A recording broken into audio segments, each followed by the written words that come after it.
Hey guys, what's up my fellow film lovers? It's me, Popcorn here, bringing you another film review. And today I want to talk about a movie that finally I got saw after wanting to see it for forever now. It's called Swiss Army Man. Alright? It stars Paul Dano and it stars Daniel Radcliffe, and oh my god, it is incredible. So, it is about this guy who gets stranded on this island, and then this dead guy washes up and he's like an all-in-one survival kit, alright? Sounds really weird, and it is. But I really liked it. It really reminded me of Tom Hanks in Outcast with his like little coconut buddy. It was very funny at first and I loved it a lot. So, like I said with the premise of the film, it is very childish at times. Like you would think it's childish, I would say. But it's childish in a good way. And it also is just so meaningful and such a great work of art, I would say, in general for this film. Because sure, there's fart jokes. There's like stuff like that would make the kids go but also it has some really nice deep things for adults that like you just go wow. Some of the subjects it tackles is love, loss, and then just like the meaning of life and friendship. It is awesome. I absolutely adore that it does it. And I also gotta say, not only does it tackle that, which I am very impressed by, it is good the way they tackle it. I completely fell in love with this movie, as you can tell from what I'm saying. Just these themes they tackle is just so incredible. And the way they go about it is so innovative, I would say. And it's just top tier. Also, I must say, the chemistry with Paul Dano and Daniel Radcliffe is phenomenal. It's literally like these guys have known each other since they were little children. Daniel Radcliffe was working on Harry Potter. Like, they just go off each other so simultaneously, and just, it's brilliant. It's awesome to see them. Because it's really, you can feel they were enjoying time with each other and having fun. And it is awesome. It is very quality content to watch. Because you just see these two friends, or become friends, and you just see it grow. You see it really grow. And, it's a lot. But in a good way, where it's really powerful and such. Just the chemistry with those two just really comes off the screen and makes it completely three-dimensional. Let's do a cast breakdown, alright? So, we got Paul Dano, who is the like main carrier of this film, I must say. Brilliant performance to start off with. Just incredible. Really, really good, yeah. He deserves more work, honestly, from just watching that. Because he's really, really well at portraying a man with such broken will and like a feeling of nothing to lose. And it's awesome to see it. Because there's many roles like that aren't portrayed 100%. And the way he did it, it's, like I said, so charismatic. But it also, it just feels so raw and from his heart almost the entire way through, and it just makes it that much better watching it. It was a really good time watching him and just do all this fun stuff. He's very good in the film. Now, let's talk about one of the main pull factors for this film that will get people watching. That's Daniel Radcliffe. He is fantastic in this film. I would even say he is better in this film than any performance he's done in the Harry Potter movies. That's a strong thing to say too. But I truly believe that. Because he is playing such a challenging role. Playing a dude who's basically dead, but also has life to him, that's not easy to do. And he pulls it off phenomenally. Like, it is beautiful the way he pulls this off. This is also one of his roles that where he had to really just strip down and just do what he believed for it. Because this is not a role where it's going to be like, you gotta do this. It was much more, you could tell by his body movements, which weren't probably said, and it was fantastic. You can really feel that performance. His character, even though he was supposed to be like the innocent, like oblivious kind of guy, he had a very darker tone to him as well that Daniel Radcliffe put in there, that I was like, this guy is phenomenal.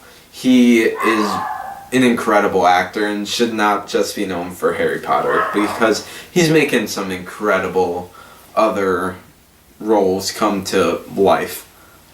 And also, can't stop praising his role, but his character just made this crazy universe that was made in Swiss Army Man, it made that universe feel so much more real with his performance and down to earth.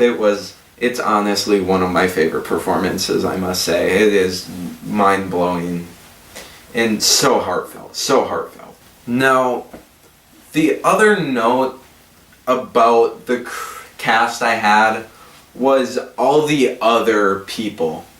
And this is the one time I'm going to have to say something negative about this film. A lot of those were not well fleshed out, and it does feel a little bland once you see a few other characters come in. But thankfully, it's not a lot of time where other characters are coming in, and it just doesn't feel that same heart as when it was just focusing on Paul Dano and Daniel Radcliffe's relationship. It does slow down the movie and just feel a little like, oh, this is ugh. But it's a very minor thing, I must say, and you shouldn't be worried if you're going into it about that. Just know it is going to feel a little weird when they come in. On to the next part about this film, and that is the cinematography. Alright, I'm a fanatic for some of the cinematography I see, and I really gotta applaud this movie for how it truly captures the message of the film just through every shot, and the beauty of it is beyond beautiful. The movie is so beautiful. It is mind-blowing how, and it's so underrated for it. It's because it truly captures the joy and such of life and the sadness and all this, while also just showing the beauty of the world it's in. And honestly, that's one of the highest pull factors for me when I talk about this film, because it is truly a beautiful film. It truly is. And the other thing that is truly beautiful and unique, I gotta say, is the soundtrack. The soundtrack in this movie is pretty much just a cappella. But oh man, it's so unique because the song lyrics play in with the actual movie and what's happening so differently than any others. It's hard to explain. You have to watch it for yourself. But it's such an enticing soundtrack because you can listen to it on its own. I've done it so many times just doing work, and I just pop it on and just boogie down to Montage or Cotton Eye Joe or something like that from the soundtrack. And it very much, just every time I listen to it, I can just play back that whole scene with that song over and over and over and never get bored of it. It is phenomenal. I gotta say, really good job to the sound composer, I believe Andy Hull. He does also make a cameo. He was awesome with this, and it truly just bumps that film up more and more as it goes on. It is truly awesome to see a soundtrack like that work so well. So the main things I want to reiterate to you guys: it is a truly beautiful film with such deep aspects, but also it's not scared to look at some darker aspects of things, and it is truly magnificent. It just focusing on this relationship between these two is just so heartfelt, but so intriguing. That's one huge thing about this film. It is one of the most intriguing films that I could not stop looking at. And I promise you, I didn't pick up my phone once during that movie while I was watching it on my TV over here. It is truly eye-catching and beautiful, and just such a heartfelt movie, and emotional, and impactful, just great. And my only issues, for the most part, were that once they brought in a few of the other people, it wasn't as intriguing, and there were some aspects that felt a little slow because of that. So I really think this is a fantastic movie that people should watch and need to watch, because there's some messages people need to know. And I would have to give it a solid 9. I mean, just, it's so beautiful, and I know I said it before, but just phenomenal to see such a kind of lesser known film do something that not even a major film franchise or film in general or blockbuster could even get close to. And that's one of the huge things to it. So yeah, have you guys seen Swiss Army Man? If so, what were your thoughts on it? I mean, did you think it was like too childish, or did you think it was truly beautiful and just fascinating? Please let me know in the comments. I would love to hear what you guys have to say about it. And till next time, guys, I'll see you later.